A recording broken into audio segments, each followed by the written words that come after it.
It was a hot and silent morning when Shay and Itunu brought the twins into the world. A joy that should have been shared, but one that would soon turn into sadness.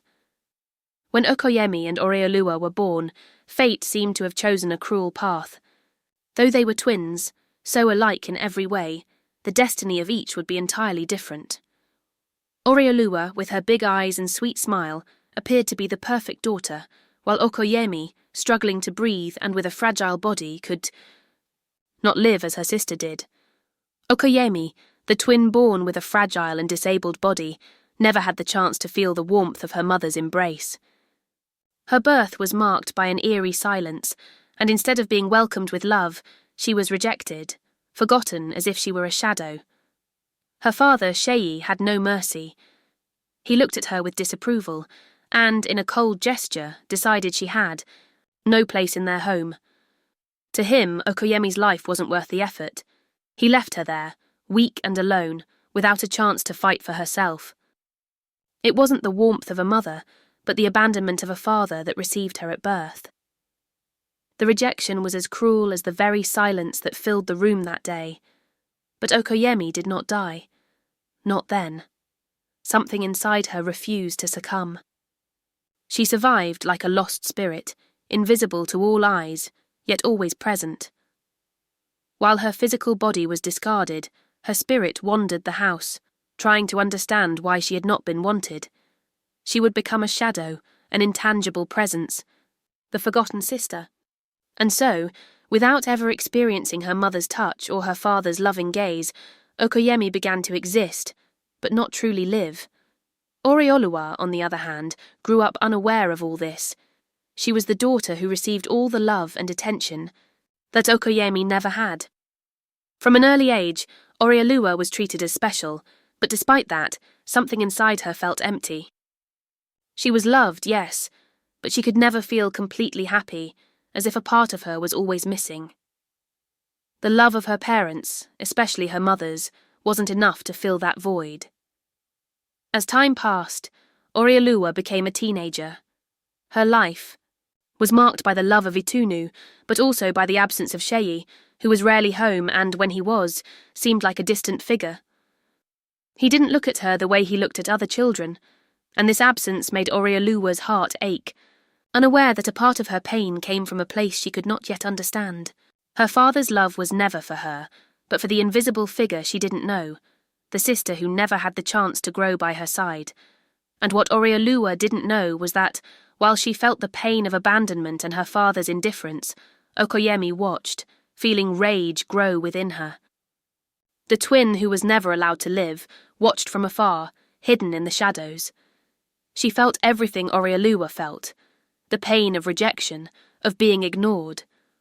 Okoyemi, with her lost spirit, began to grow in another sense.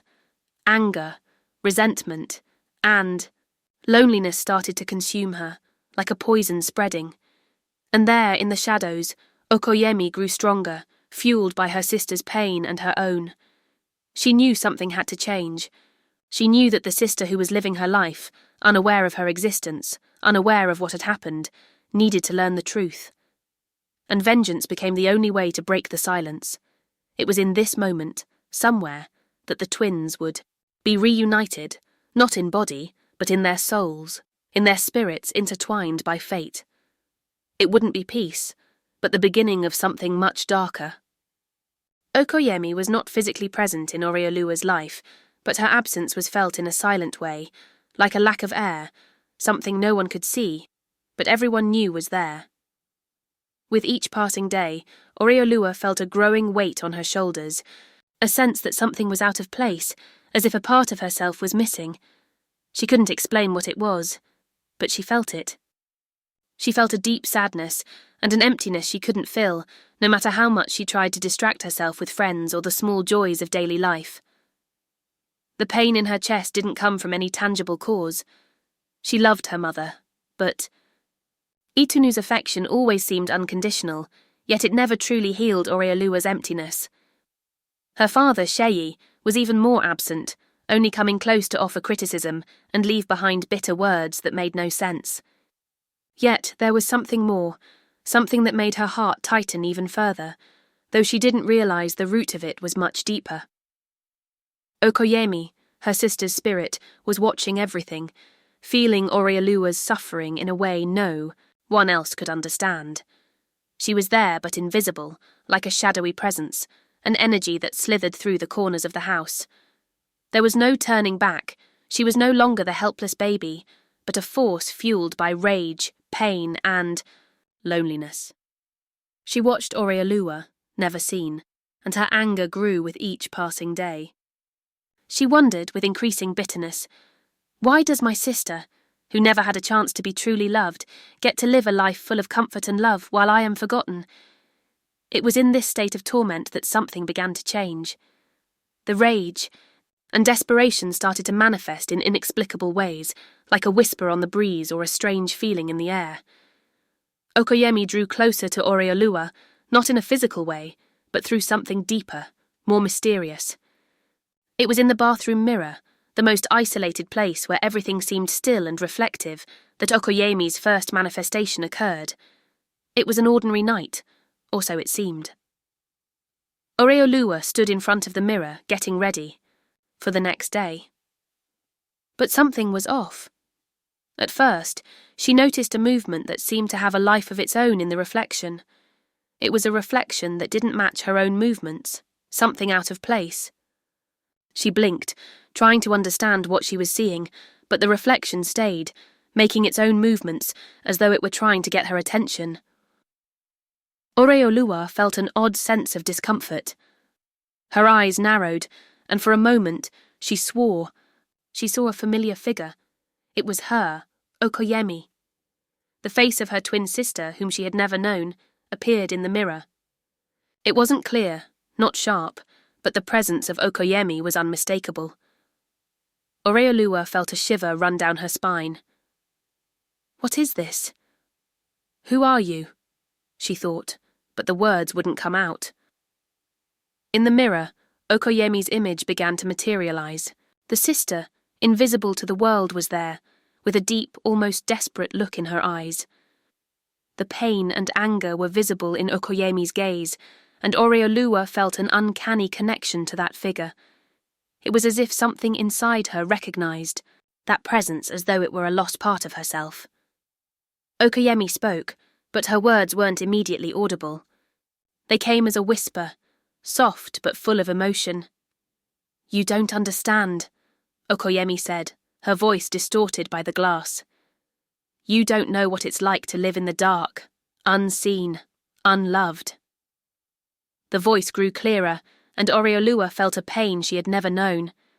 The mirror now seemed like a portal, and Okoyemi's image was no longer just a reflection, but an entity that crossed the barrier between worlds.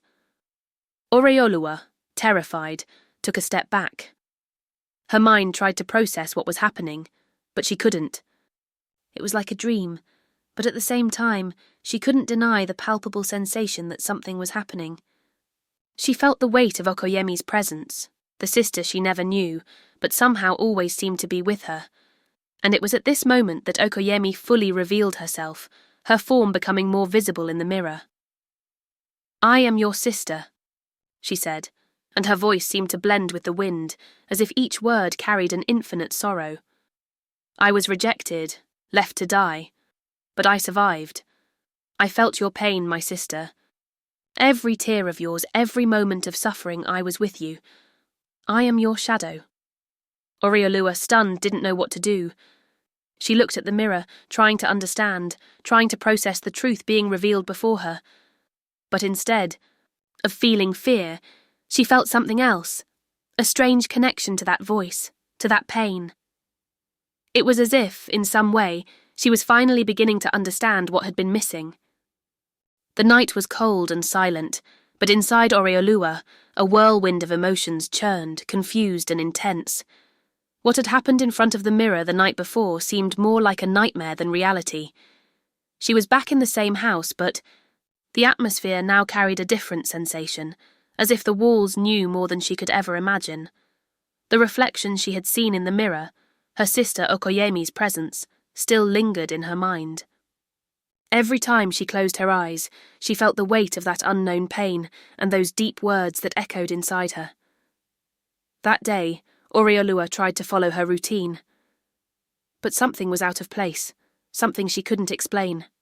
Every movement seemed out of sync with the world around her, as if she were disconnected from her own reality.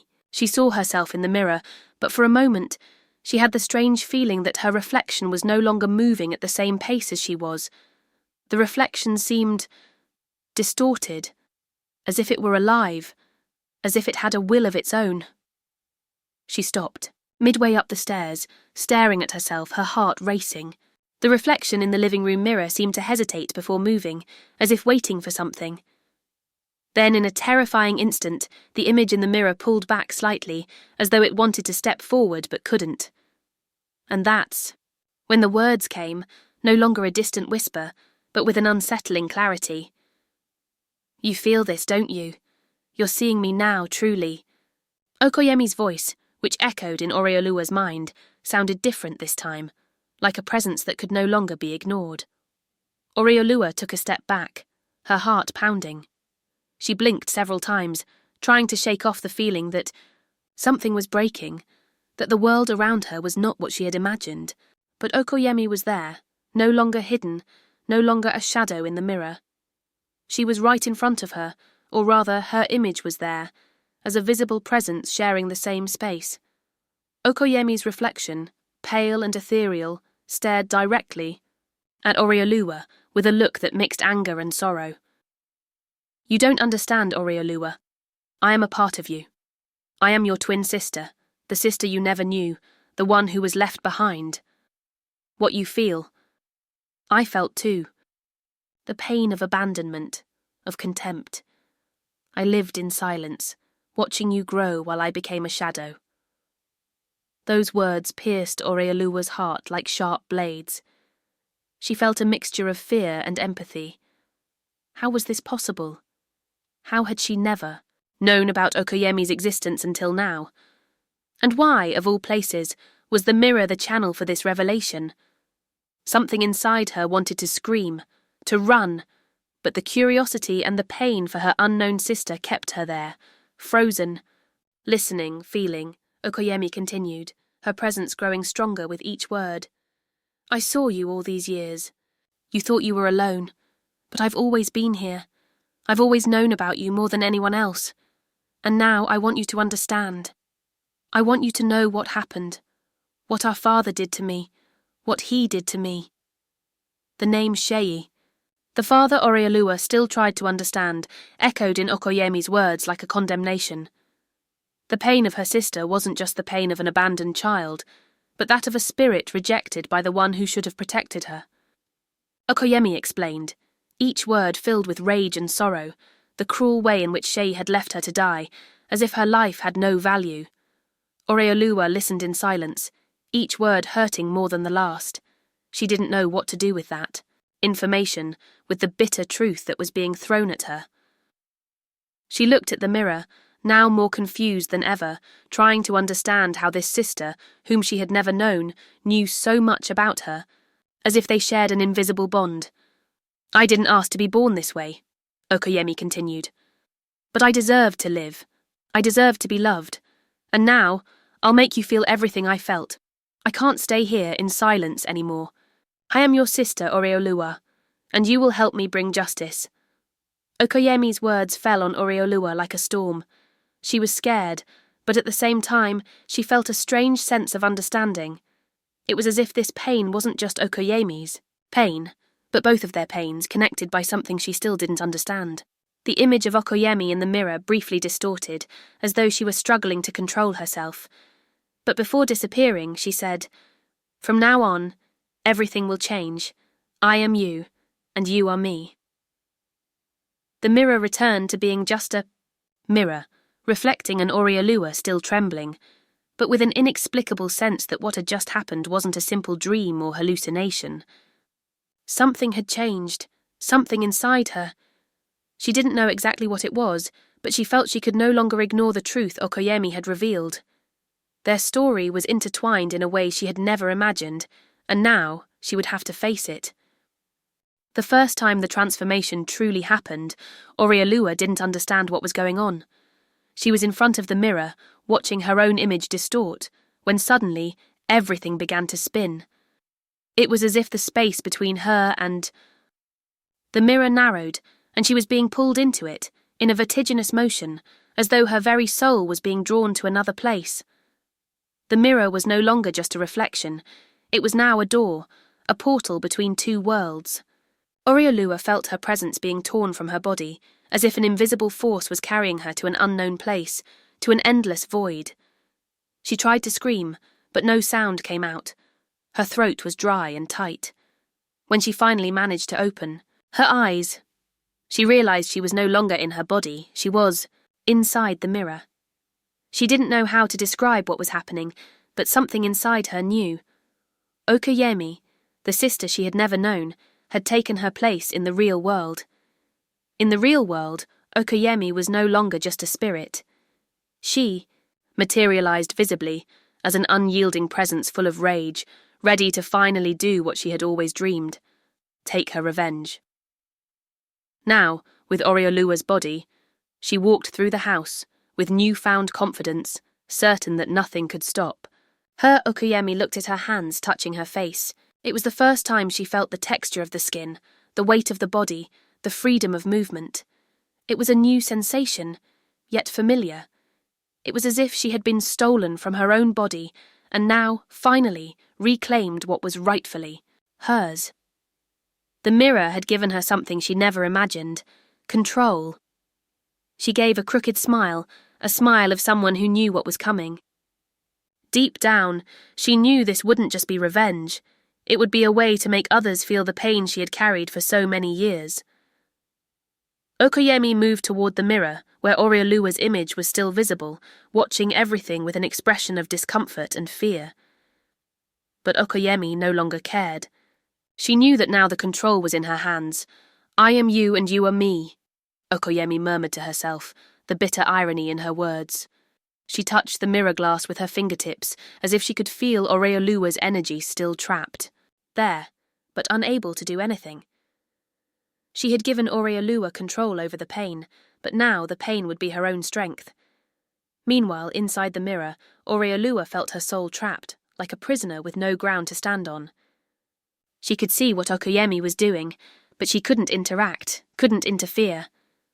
Her mind was foggy, confused. It was as if her consciousness was being observed, helpless, from inside an invisible cage. And she could feel Okoyemi's transformation taking shape, a transformation she couldn't fully comprehend but knew was irreversible. In the real world, Okoyemi had taken control. She walked through the house with long strides, her eyes burning with a rage that intensified with each step. She headed to Oriolua's room, grabbing her sister's clothes, putting them on with a natural ease. But everything about her body was different. She was no longer the fragile, invisible Okoyemi. She was a force, a presence of power and revenge. She felt the air around her and knew that nothing could stop her. The mirror had given her the freedom she had never had, and now Okoyemi was ready to make her first victim. She left the house, and upon arriving at school, her new identity was immediately recognized. She was Oriolua, and no one knew about the switch. She watched the people around her, noticing how everyone looked at her with admiration, with respect. But this was just the beginning. Revenge was about to begin. Her first target was Teide, the school bully, the one who always mocked Oriolua and treated her with contempt. Teide was in the schoolyard, as usual, surrounded by his friends, laughing and making jokes.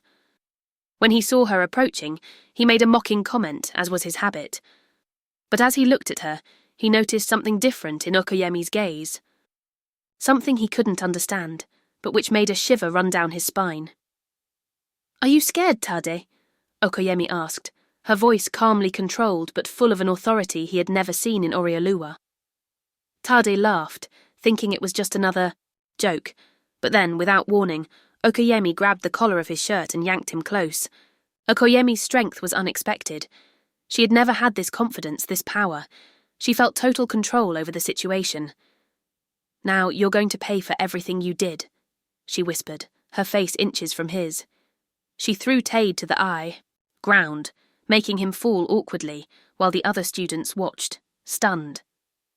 Okoyemi's gaze lit up with a dark pleasure, seeing Teide's suffering in a way she had never imagined. It wasn't just revenge, it was a desire for justice, to make him carry the weight of his own pain. As Okoyemi walked away, she felt the heat of victory. But something inside her made her question. What would be enough? How far would she go to make everyone else feel what she felt? With Oriolua's body, she could do anything, but the rage that fueled her seemed endless. Okoyemi felt stronger with each step. Oriolua's body, which once felt like an uncomfortable weight, was now her armor, her mask. She could feel the weight of the world around her, but she also felt a strange freedom, as if she were finally in control of everything that had always been rightfully hers. The mirror, which once trapped her, was now a portal to the justice she so longed for. Her mind was clouded with rage, but there was clarity in her eyes. She was no longer afraid of anything. She felt invincible. As she looked around, she saw the same people who once ignored her pain, now gazing at her with suspicion. But she knew this was just the beginning. Nothing would ever be the same, and it was with this confidence that she began her true journey of revenge, her first visible action against the people who had hurt her, and also hurt Oreolua. At school, the atmosphere was heavy, as if everyone sensed something was about to happen. Okoyemi knew she had to start slow, first exposing the masks everyone wore, starting with the lies that were being protected. Her first victim was Kiki, a schoolmate who always boasted about her wealth, about how her family had everything everyone else wanted. Kiki always made a point of humiliating Oriolua, saying she would never be enough, that her parents treated her as if she were invisible, while Kiki had everything she desired. Kiki pretended to be a friend, but always enjoyed putting her classmate down. Okoyemi knew Kiki was nothing but a fraud. She approached the girl with a smile that was anything but friendly. "Did you know, Kika, that I've always known your secret?" Okoyemi's voice was calm, but there was an underlying venom that made Kiki stop laughing immediately. Kiki narrowed her eyes. "What secret? What are you talking about?" Okoyemi smiled, her gaze now filled with an icy coldness that seemed impossible for Oriolua. "You always wanted everyone to think your family was rich, didn't you? That you lived in that luxurious mansion and wore designer clothes, but it's all a lie. Your family has no money. You're just an ordinary girl, living in an old house with parents deep in debt. You know that, Kike, I know that." Kike was starting to sweat. "That's a lie. You don't know anything."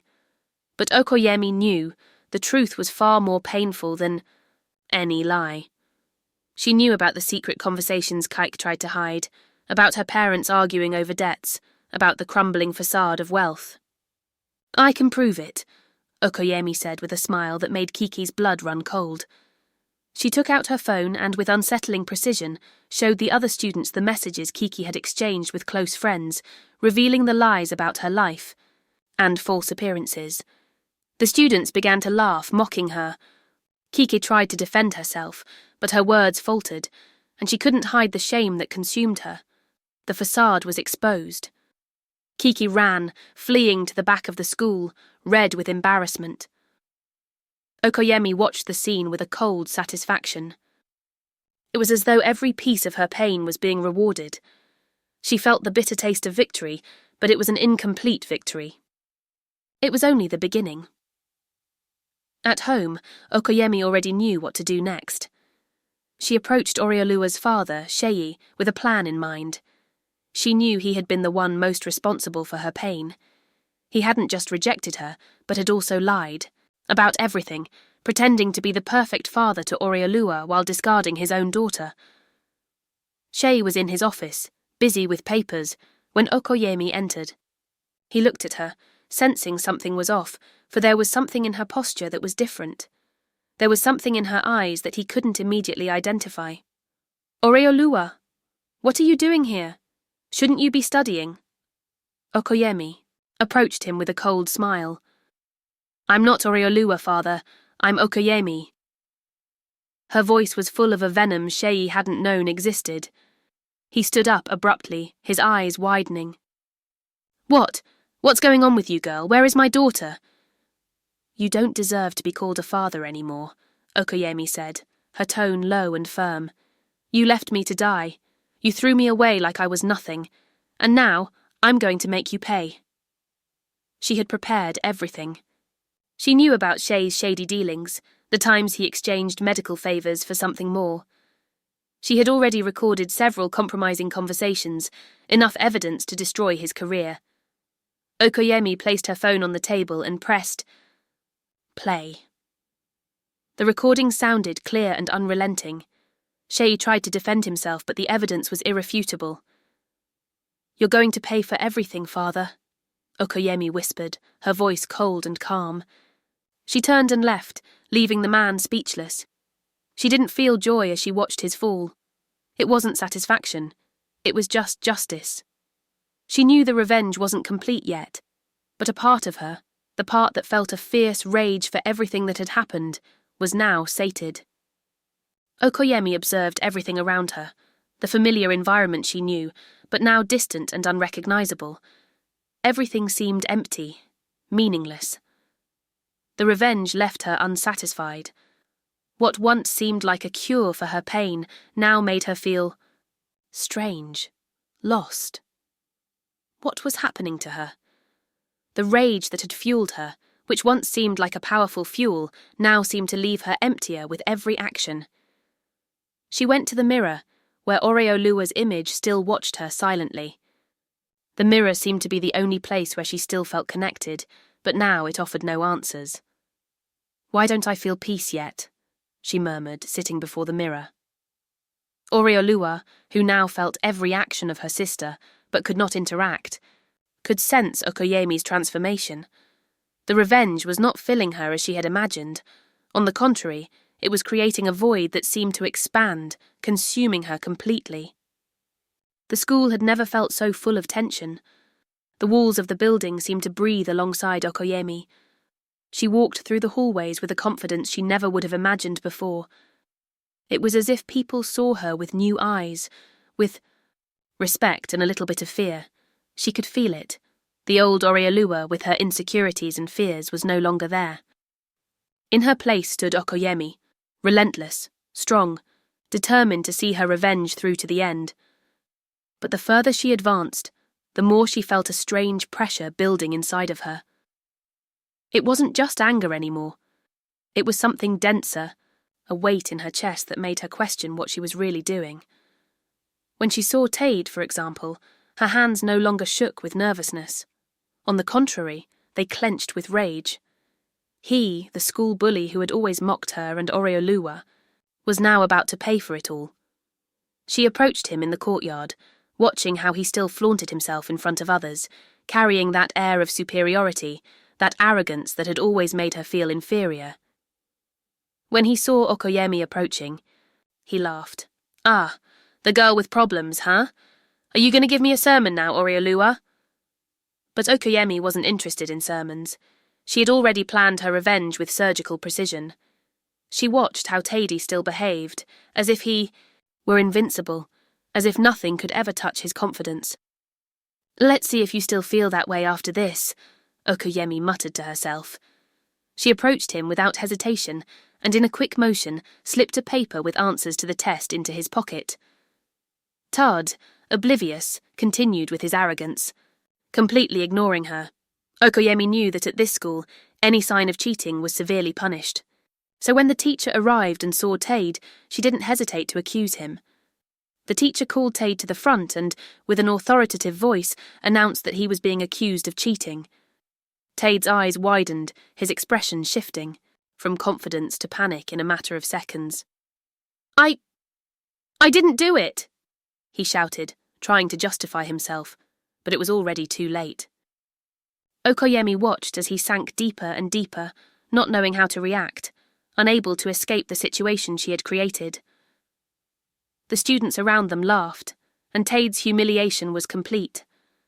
The bully who had always seemed invincible was now there, in front of everyone, powerless and exposed. Okoyemi felt a sense of satisfaction, but at the same time, a faint feeling of emptiness began to grow inside her. She didn't feel joy, she didn't feel victory, she only felt tired. She left the classroom, but couldn't help but look at the faces of her classmates. Everyone was watching, many with a satisfied smile, as if they had finally seen what they thought was deserved. But what Okoyemi didn't understand was that, while everyone was so busy with Tade's humiliation, no one truly understood what she was going through. At home, things began to get more complicated. Okoyemi, still in Oreoluwa's body, continued, executing her acts of revenge with precision, but the weight of guilt began to accumulate. In her conversations with the mirror, she noticed a strange change. Oreoluwa, who had once been completely silent, now began to manifest more frequently. Her presence in the mirror was no longer passive. She looked at Okoyemi with an expression that was hard to read, a mixture of pain, anger, and something deeper. "Why are you doing this?" Oreoluwa asked one night, as Okoyemi stood before the mirror, staring at her own image. "Do you think this will bring the peace you so want? You're not just destroying them, you're destroying yourself." Okoyemi furrowed her brow, irritated by the question. "I'm not destroying myself. I'm just doing what needs to be done. They deserve it." She took a deep breath, trying to convince herself of her own words, but inside, doubt began to spread. "Really?" Oreoluwa continued.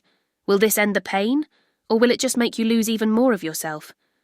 Okoyemi turned toward the mirror, her irritation overflowing. "You don't understand.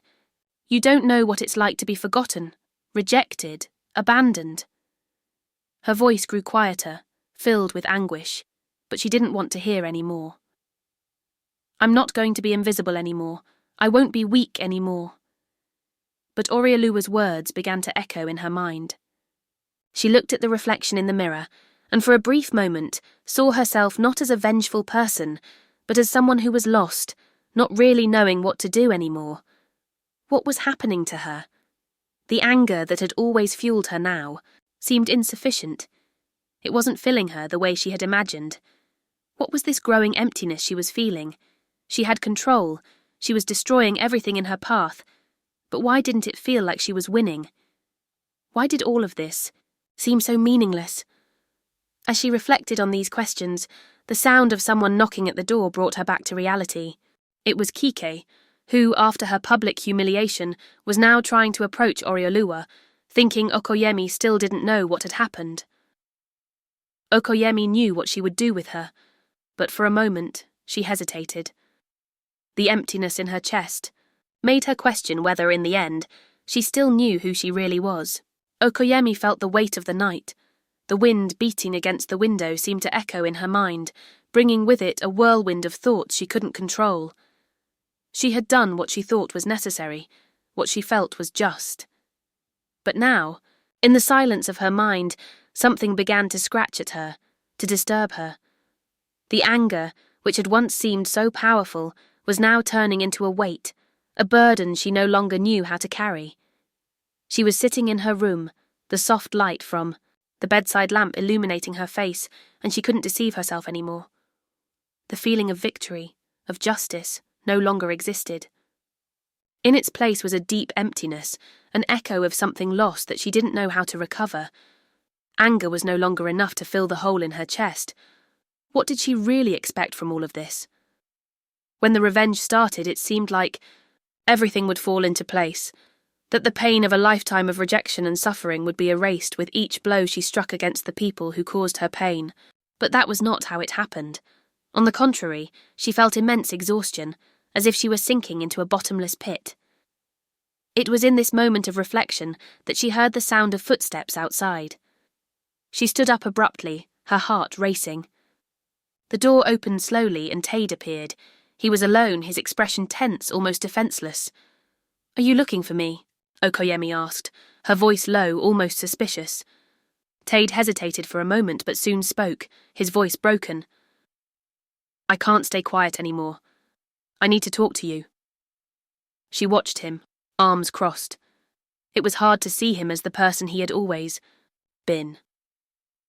The bully, the one who humiliated her, was now standing there without the pride he used to flaunt. He was defeated, his shoulders slumped, as if the weight of his own actions had finally caught up with him. "Spit it out, Tade. What do you want?" Okoyemi said, more impatient than she meant to sound. Tade swallowed before he began. "Look, I know you hate me. I know I did terrible things to you and I can't change that. But what you did...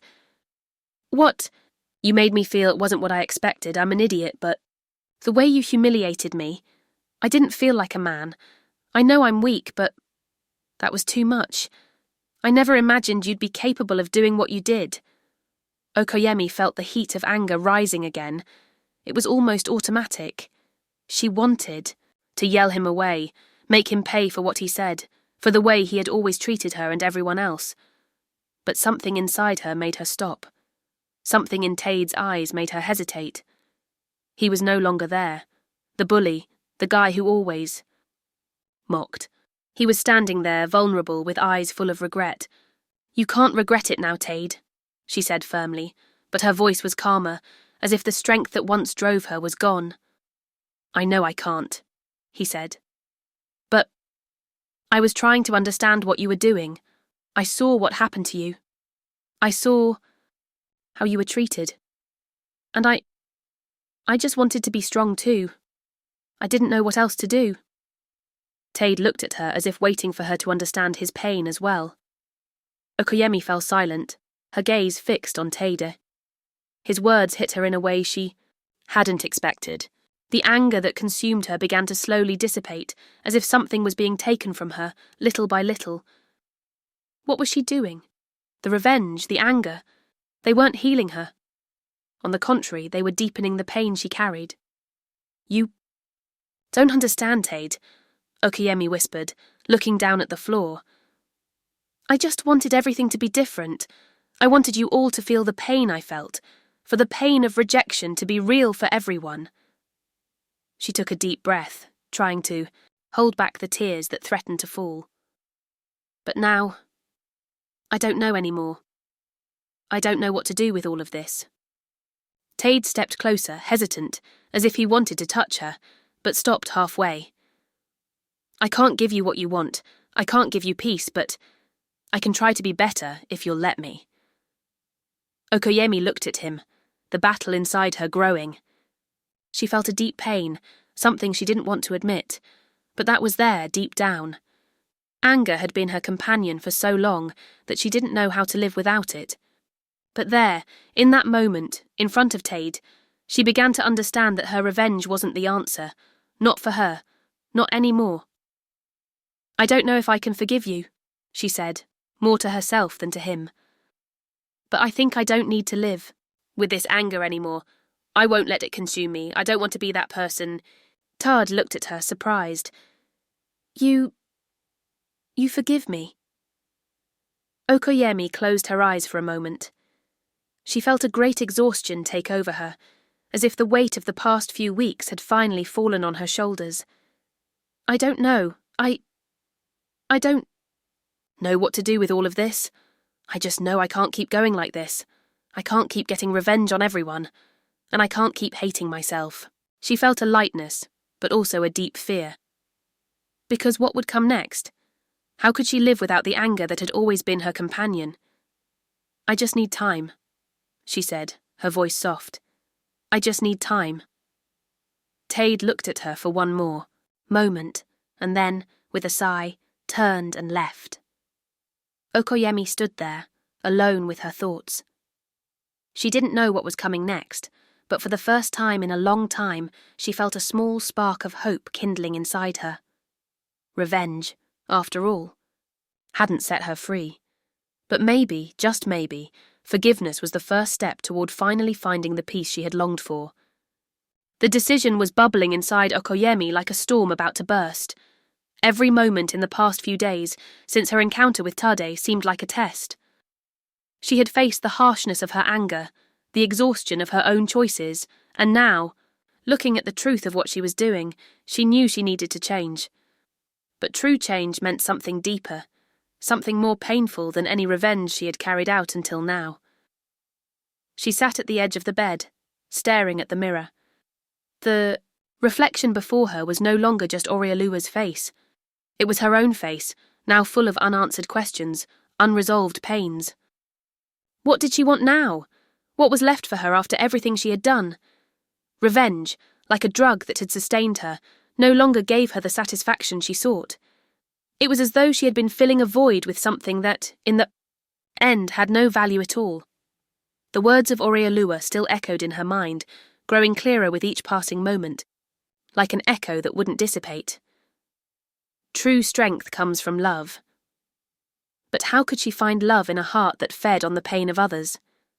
How could she believe that love was the key when her life had always been marked by pain and rejection? For a moment, Okoyemi felt an almost inexplicable anger toward everything she had been. Her story, her suffering, all of it seemed so large, so impossible to heal. As if the only way to exist was to fight against everyone, or disappear in the midst of the pain. It was in that moment, facing her reflection, that she saw something more. She no longer saw only the person she had become through anger, revenge, and resentment. She saw the sister, the true sister. Not the distant, unreachable figure she had imagined, but the sister who, though separated from her by a mirror and a life of pain, still shared the same story, the same search for love. Okoyemi closed her eyes, feeling the tears that were about to fall, but she no longer wanted to drown in them. She wanted to understand. She wanted clarity about who she truly was, not because of what others had done to her, but because of who she could choose to be now. Oreolua, she said, her voice trembling. I don't know how to do this. I don't know how to be who you expect me to be. I don't know how to free myself from this pain I carry, but I will try. She stood up, feeling the strength of her words, and looked at the mirror once more. It was as if Oreolua's figure was there, not just as a reflection, but as a living presence, waiting for her, waiting to give her the chance to be who she truly was, free from revenge, free from anger. Can you hear me? Okoyemi asked softly. The answer was immediate. I hear you. And in that moment, Okoyemi made the hardest choice of her life. She looked deeply at herself, at the reflection of the sister who had always been with her, and said, I will give you back your place, Oreolua. I will let you live. I will leave your body, your place, and let you be you.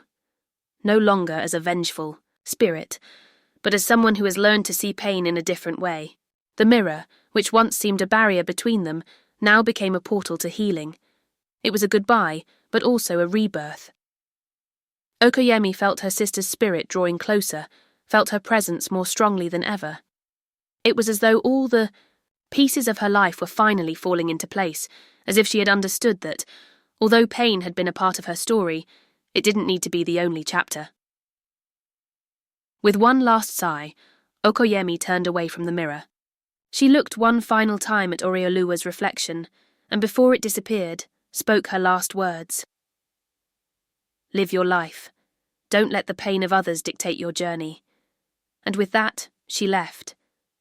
Not as a vengeful soul, not as someone marked by rejection, but as someone who had finally decided to leave the past behind. She knew the future was uncertain, but for the first time, she felt she had control over it. When Okoyemi disappeared, it was as if an invisible weight had been lifted.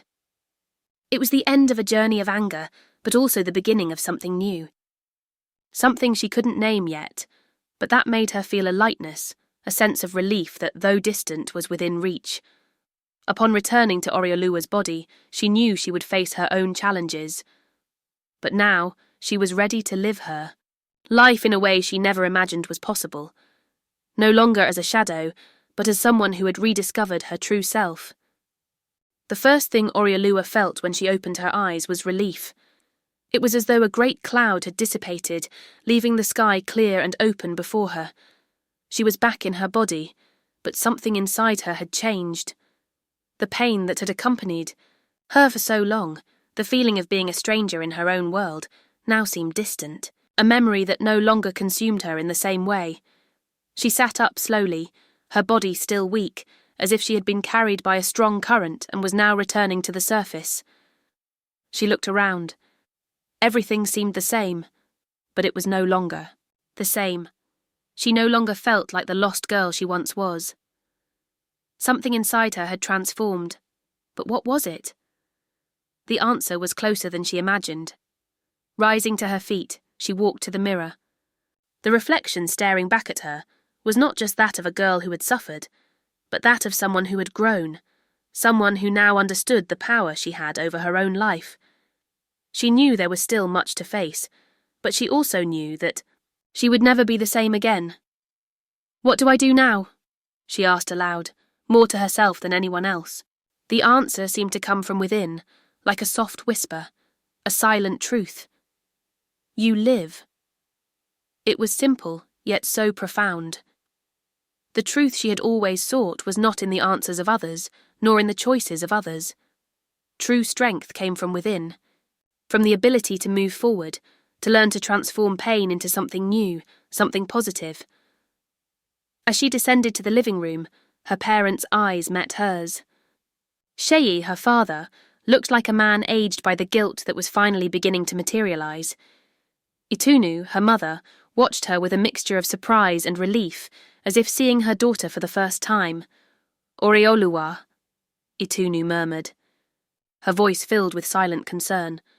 She looked at both of them, seeing them with new eyes. They were no longer the villains she had imagined all those years. They were human, full of flaws, fears, and mistakes, but also capable of something she was beginning to realize was more powerful than any anger, the ability to learn and change. "I don't know why all of this happened," Orioluwa said, her words falling like stones into the silence of the room. "But I know I can't keep living like this, with pain and resentment. I need to move on, even if I don't have all the answers." Shei swallowed hard, his eyes misting, but he didn't say anything. It was as if he was trying to find the right words but couldn't. The man who had always been critical and distant now seemed broken, as if he was finally beginning to understand the weight of his choices. Tunu stepped forward and placed her hand on Orioluwa's shoulder. "My daughter." Her mother's voice was gently broken, full of regret. I just want you to be happy. I don't know what I can do to fix everything, but I want to try." Orioluwa smiled faintly, an expression that formed with difficulty, but finally emerged. "I know, Mum, and I want to try too. Let's not stay stuck in the past." Tade and Kiki, who had been standing at the door, watching from a distance, heard the conversation. Kaiki, with her shy smile, and Tade, more silent than ever, were there not as enemies, but as people who, in some way, were also trying to understand what it meant to grow, change, and forgive. Orioluwa walked over to them, and before she could say anything, Tade looked her directly in the eyes. I don't know if you can forgive me, but I want you to know that I'm trying to be better." She nodded, feeling the weight of his words. What would she do now? What could she do with everything that had happened? The answer was within her, and it was simple. She didn't need to carry the weight of revenge. She could live her life, learn from her mistakes, and try to be the best version of herself. "I don't know what the future holds for us," Orioluwa said, her voice firm but gentle. "But I'm willing to live and learn from it. I won't let the pain of the past define my path." The others stood in silence, absorbing her words, and then, in a gesture that seemed almost symbolic, Orioluwa turned and walked toward the door. She was ready to face the world in a new way, no longer as a victim of life, but as someone who had found the strength within herself to start anew. And so Orioluwa's journey continued, now with a new purpose. Forgiveness wasn't easy, but she knew it was the key to her future. She understood that her story, like everyone's, would be filled with ups and downs, but now she was ready to face each step with courage and determination. Because, in the end, true strength came from love, the love she now had for herself.